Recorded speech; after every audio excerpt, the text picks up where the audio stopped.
Hello again, everybody. This video is the promised video where I would show you some of what's going on with the textbook.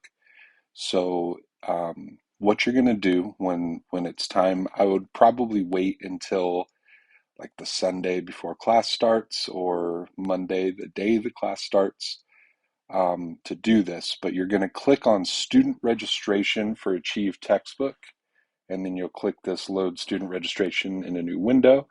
Now you're going to see, I'm already obviously in the book. What you're going to see is a page that comes up that I believe first asks you to create an account with Macmillan Achieve and, go through that rigmarole. And then it'll take you to the textbook and you'll have three different options. You'll be able to enter an access code, which is something that you would purchase from the bookstore. You can pay for access to the book right through Achieve, which I believe is a little bit cheaper. And or kind of below and between those two things, there will be a little link that says something along the lines of try the textbook or get access to the textbook or something. It's a little link, and that's going to give you 2 weeks free access to the textbook. So if you need a little bit of time to get the money together to pay for the textbook, you won't fall behind in class because you'll still have access to it. So if you go that route, you will get information. I think it lets you know there's like a little counter that lets you know how many days you have left for the free trial. And then sometime before then, you'll want to actually pay for the book or buy it from the bookstore and enter the access code so that you can stay in the book and not fall behind. So once you do that, you'll get into the textbook, and the homepage basically just shows you everything that you need to do each week. And I tried to make it super simple. There is a way that I can integrate this with Canvas, but I have done that a few times recently, and it tended to cause a little bit of an issue. So I'm trying it this way now, where instead of having all of the assignments linked into Canvas, you'll just take a look at them here in Achieve and go from there. And so for your view, a nice thing is it actually shows you where you are with each assignment. So if you have started it or not, and if you've completed it, it'll show that to you, which is very nice. You want to make sure you always go to view all, just in case there's more. Now, I've mentioned on 2 videos so far that it looks like there's a ton of stuff that you're doing each week. And to a certain extent, here's what it looks like if you're in the middle of an assignment but you haven't finished it, it'll tell you in progress.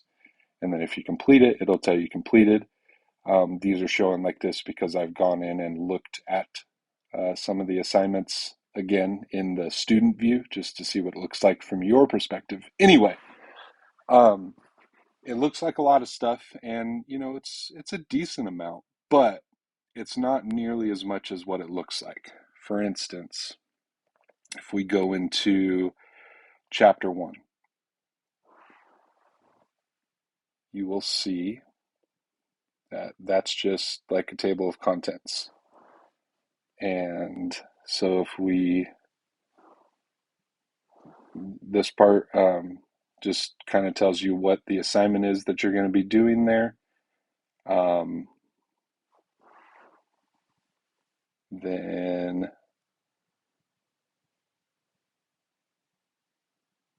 let's go to the next one. And there's this page, which is, not very long. You've got this one, not super long. This one. So that's kind of what each one of these readings roughly is going to look like. Each of these with the little book next to them.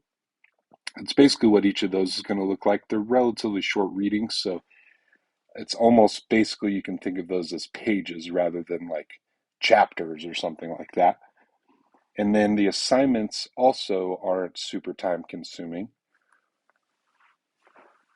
because you are going to have a question like this one, minimum of 150 words to basically respond to these little prompts. And the assignments are going to be a lot like that, just something relatively short. Some of them are questions where you're giving a short answer about one of the readings that you did in the chapter. There's a quiz for most of the chapters, but most of them are short answer stuff like that. Sometimes you'll have a couple of short answers that you need to answer. Wait for this to load. By the way, if you ever run into this where it seems like it's taken forever to load, a lot of times if you refresh, it will pop up faster like that. So, again, this one is 25 word minimum, because you're creating a list, and then there are a couple of lists that you have to do there. So basically, you're just going through and doing the assignments. And, I picked them specifically. I picked this textbook specifically because it's got a lot of really great stuff in there. I feel like it's really going to help you not only succeed in this class, but probably more importantly, succeed in all of your future classes. So it's always going to be set up this way where it'll show you what's due this week. And obviously I'm recording this the week before class starts, so nothing's due this particular week. So all this stuff will jump up to this week. It'll show you what's coming up the next week, and then it'll show you all the future assignments for the future weeks. You won't actually see this stuff down here, the stuff with no due dates, because I decided not to include stuff in the class, and that's where that lives. This little hat with a graduation cap shows you, your grades, how you're doing on the assignments. And yeah, like I said, this is including the reading and stuff too. It's not just the assignments that you have to write stuff for. But yeah, like I said, I mean, over the course of the class, there's a lot. But again, we're smashing 16 weeks into 6 weeks, so there's gonna be a lot. Week one is definitely the most packed week of the semester, or this mini winter intersession. So the week one is definitely more than the other weeks, almost twice as much, I think, as the other weeks. So there is a lot there, but again, it's not as much as it feels like, and the rest of the weeks won't be quite as jam-packed. I want to also show you one other thing before a new video, and that other thing is something called diagnostics. So there are 4 sections of what are called diagnostics. By the end of week 1, you will have needed to do the practice test for reading skills, punctuation style mechanics, reading strategies, and sentence grammar. And the practice test will basically show you where you are as far as your current skill level in those various areas. And what the system does is it creates a study plan based on the areas in which you need to improve the most. So you'll do the practice test. That'll give the system the information it needs. And then for the following roughly 3 weeks after that, you're going to work on those study plans. And it's basically just going to be stuff that's going to help you get better in those areas in which you need improvement. And then once you're done with the study plans, you'll be ready to take the final test, which will basically tell you how far you've come based on the work you did in the study plan for each of those 4 sections. So I think this is a really cool element. This is basically why I decided to start using Achieve for my textbooks, because this is stuff that is catered specifically to each one of you individually. Each student individually gets a specific study plan based on what he or she or they need to improve in. And, I think that's pretty neat. And also incredibly helpful to you all. So that is diagnostics.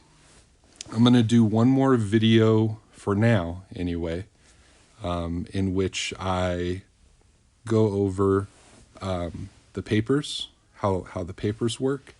I kind of gave you an idea of what the reading situation looks like. I gave you an idea of what the assignments look like in here.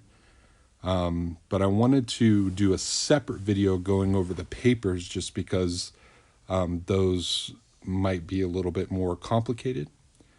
They're not that bad. I just, they're different than what I've shown you so far. So anyway, look for that video right after this one, and I'll talk to you all soon. Bye-bye.